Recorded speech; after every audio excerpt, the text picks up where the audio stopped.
Well, this morning we're fortunate enough to be joined by the one and only Christy Cook with Schick. And Christy, I'm happy to be able to talk to you because people don't fully understand Medicare. And I say that as someone who doesn't understand it at all in terms of enrollment. And I know your mission has become taking on the educational part and helping seniors understand what they need to do. And so what do you have coming up? Because I know you've been doing your presentations in all sorts of ways over the past year.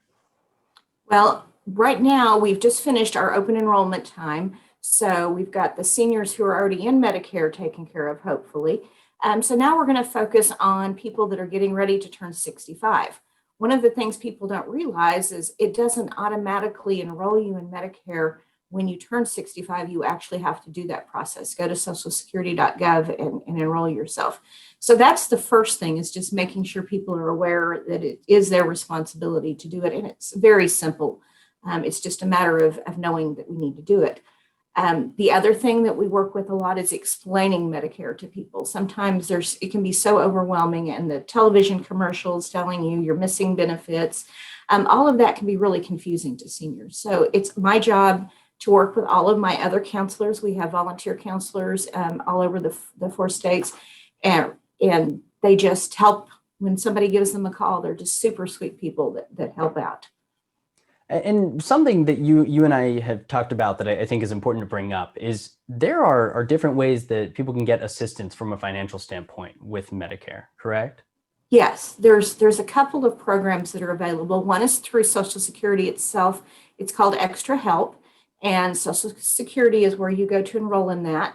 And it basically is based on income, and so it goes on a percentage of the poverty rate. It's probably the easiest of the programs to get because the threshold for income is higher than the state programs. But basically, what Extra Help does is help you with your insurance for Part D prescription drugs. It sometimes is a zero or a loaded expense as far as the premiums, lower drug costs themselves. It's just a really nice thing for some of our seniors who have lots of medications that they take.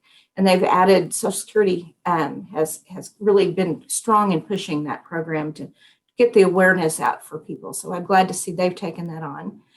The other program we have is a medical savings plan. It's offered through the state of Kansas through CanCare.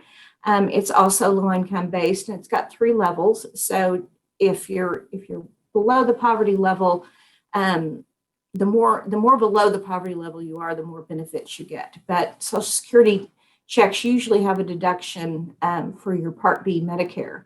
And with that qualification to that program, they give you that back and put it back into your checking account. So that's a really nice feature for some people who are already living on a tight budget, if we can get that back to them. Wonderful. Well, Christy, we really appreciate you stopping by to share this information. We'll have the enrollment information and more info about Medicare on our website at komnewsnow.com. And we'll be right back on the KOA Morning News right after this.